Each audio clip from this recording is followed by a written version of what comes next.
Par un communiqué de presse du 9 mars 2026, le ministre délégué à la présidence de la République du Cameroun, chargé du contrôle supérieur de l'État, invite une vingtaine de personnes à se présenter au plus tard le 17 mars dans ses services pour affaires urgentes les concernant. Parmi eux, 11 ex-délégués départementaux ou régionaux, directeurs d'école et même des responsables des entreprises privées contractant dans des marchés publics. Le contrôle supérieur de l'État, c'est en résumé l'institution ministérielle qui vérifie la manière dont les biens de l'État ont été ou sont gérés. Par le passé, le contrôle supérieur de l'État était un démembrement du ministère de la fonction publique, notamment en 1990, quand ce ministère était occupé par Garga Amanadji. Ce dernier s'était illustré par ce qui est appelé la pêche aux baleines ou des gros poissons. Il réunissait des preuves que des hautes personnalités ont détourné les deniers publics, constituait un dossier en béton et l'envoyait au président de la République. Il occupa ce poste pendant 2 ans et fut remplacé par Sali Daïrou. 4 ans après, en 1996, le contrôle supérieur de l'État était détaché du ministère de la fonction publique pour devenir une structure autonome, un ministère autonome rattaché à la présidence de la République. Mais ses missions n'ont pas changé. L'institution continue de traquer les prédateurs de la fonction publique. C'est pour dire qu'une convocation issue d'elle n'est pas une invitation de l'Église pour une messe d'action de grâce. Ce n'est pas pour aller se raconter les belles histoires et partager les cadeaux. C'est pour répondre de la gestion des deniers publics. Ce type de convocation qui change le regard sur vous. Pour revenir à cette convocation, un regard attentionné sur la forme inquiète. Sans discrétion, c'est par un communiqué radio-presse que les intéressés sont informés, c'est-à-dire au même moment que tout le monde. Comme pour dire qu'ils n'ont plus le droit d'être traités avec ménagement. Une précision à la fin dit que ce communiqué vaut convocation individuelle.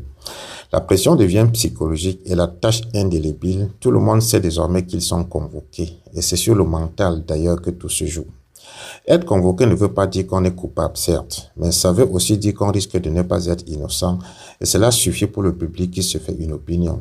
Il y a des endroits dans la vie où il vaut mieux ne jamais être convoqué. Les 11 ex-responsables qui figurent également dans le communiqué valant convocation individuelle sont également les preuves de ce que rien n'est jamais fini, le passé rattrape toujours et il vaut mieux que cela soit dans le bon sens. C'est un signal pour ceux qui sont en fonction, pour qu'ils sachent que toute action, bonne ou mauvaise pendant qu'ils sont en poste, est une empreinte digitale qu'ils laissent, une trace qui pourra toujours conduire jusqu'à eux.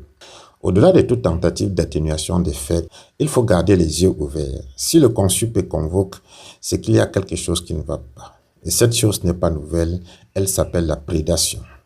En psychologie sociale, elle désigne des interactions interpersonnelles ou de groupe où un individu, le prédateur, exploite, manipule ou domine autrui, la proie, pour un bénéfice personnel qui peut être financier, émotionnel, sexuel ou de pouvoir. Elle repose sur un déséquilibre de pouvoir, une asymétrie d'information, un effet de surprise et un manque d'empathie. Le sentiment de supériorité ou de pouvoir réduit l'empathie, augmentant la probabilité de comportement prédateur et réduisant la capacité de ressentir le vécu de l'autre. On a ici une description type du bureau de la fonction publique au Cameroun. Celui qui est assis derrière la table a un sentiment de pouvoir qui, selon lui donne le droit de ramasser tout ce qu'il trouve sans aucune empathie pour l'usager ou le public pour lequel il est censé travailler. Argent, terrain, tout y passe, rien ne doit rester. La présence des opérateurs privés dans la liste du CONSUPE est également indicateur de ce que la prédation de la fortune publique n'est pas un acte isolé, ce n'est pas l'affaire du fonctionnaire seul, c'est un réseau qui trouve ses tentacules partout. Tout le monde y participe désormais au Cameroun et on dirait même que les privés sont devenus plus actifs que jamais. Chacun veut prendre sa part sur le gâteau national. La prédation de la fortune publique est devenue une obsession au Cameroun, un jeu auquel tous ceux qui ne participent pas sont ridicules ou sont ridiculisés, moqués. Plus grave, la multiplication des acteurs de la lutte contre cette prédation a plutôt permis qu'elle s'amplifie. Plus on lutte contre la corruption au Cameroun, mieux elle se porte.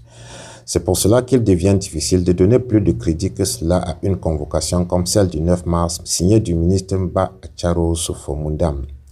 Les concernés vont répondre aux convocations et rentrer chez eux. La vie va continuer.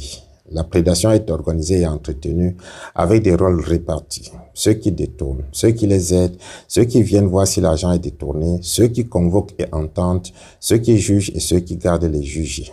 Tout le monde y trouve son compte.